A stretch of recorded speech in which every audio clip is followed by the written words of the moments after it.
শুভ সন্ধ্যা বন্ধুরা।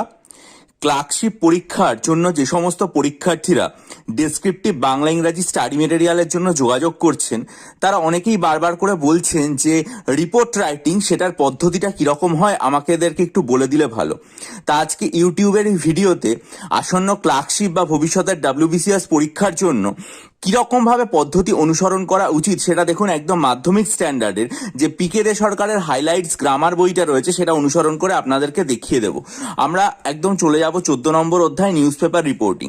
দেখুন এই নিউজ পেপার রিপোর্টিং এর ওপরে কিভাবে লিখতে হবে সেই জিনিসটা এখানে reporting any news in the newspaper needs. প্রথমে বলা হয়েছে একটা হেডিং থাকবে, very short, tells about the incident. 2 নম্বরে বলা হয়েছে প্লেস থাকবে, ডেট অফ রিপোর্টিং থাকবে অ্যাট দ্য স্টার্ট, তারপরে স্টাফ রিপোর্টার অথবা আওয়ার স্পেশাল কোরাসপন্ডেন্ট, এই ব্যাপারগুলো লিখতে হবে। তারপরে হচ্ছে ভার্বের পাস্ট ফর্ম থাকবে, তারপর ইনডিরেক্ট স্পিচ থাকবে। এবং এখানে পরিষ্কার একটা কথা উল্লেখ করে দেওয়া হয়েছে যে আপনি যদি ভালো করে ইংরেজিতে রিপোর্ট লেখা শিখতে চান তাহলে কিন্তু আপনার খবরের কাগজ যেটা রয়েছে সেটা আপনাকে পড়তেই হবে। যেটা আমি সবসময় বলে থাকি যে নিয়মিত একটা ইংরেজি এবং একটা বাংলা খবরের কাগজ সারাদিনে 1 ঘন্টা করে পড়া দরকার। তবু অনেক পরীক্ষার্থীদের জিজ্ঞাসা করেন যে এরকম গ্রামারের যে নিয়ম কিভাবে আর কি করা উচিত, সেটা আপনাদেরকে দেখিয়ে দিলাম। নিচে দেখুন এখানে একটা রিপোর্টের উদাহরণে দেওয়া আছে anti social class near Sealdah, জায়গার নাম, তারপরে আছে তারিখ, তারপরে দেখুন রিপোর্টটা লেখা আছে বাই এ স্টাফ রিপোর্টার। আর একবার আপনাদেরকে দেখিয়ে দিতে চাইবো যে রিপোর্টিং এনি নিউজ 5টা নিয়ম বলা আছে। প্রথমে একটা হেডিং থাকবে, শিরোনাম, তারপরে থাকবে প্লেস জায়গা, তারপর ডেট, কোন ডেটে রিপোর্ট করা হচ্ছে, তারপর স্টাফ রিপোর্টার বা আওয়ার স্পেশাল কোরাসপন্ডেন্ট থাকবে, তারপরে ঘটনা যেটা বর্ণনা করা হবে সেটা অতীতকালে হবে, আর ইনডিরেক্ট স্পিচ যেটা রয়েছে সেটা।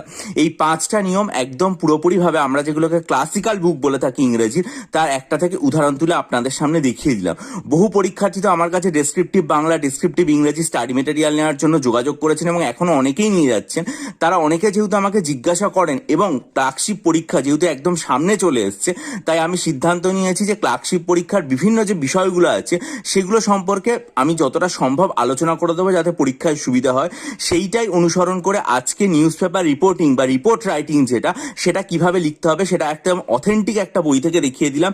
আপনারা পুরোপুরি যে পদ্ধতিগুলো আছে সেগুলো আরেকবার দেখে নিন এবং তার যে উদাহরণটা নিচে রয়েছে সেটাও কিন্তু আপনারা আরেকবার দেখে নিতে পারেন। ঠিক আছে, আমি চেষ্টা করব ভবিষ্যতে প্রেসি রাইটিং, বাংলার যে প্রতিবেদন, এই বিষয়গুলো আপনাদেরকে দেখিয়ে দিতে। বইটা আরেকবার আপনাদেরকে দেখিয়ে দেবো। আর আপনারা যদি মনে করেন যে ডেসক্রিপটিভ বাংলা ইংরাজি স্টাডি মেটেরিয়াল আমার কাছ থেকে নেবেন, তাহলে 19 অক্টোবরের ভিডিওটা আমার পোস্ট সেকশনে ভিডিও লিঙ্ক দেওয়া আছে সর্বশেষ পোস্ট লেখার সাথে, ওটা দেখে আমার সাথে যোগাযোগ করবেন। এছাড়াও WBCS এর 48টা মক টেস্ট নিতে হলে আমার সাথে যোগাযোগ করতে পারেন ইমেলে। ভালো থাকবেন।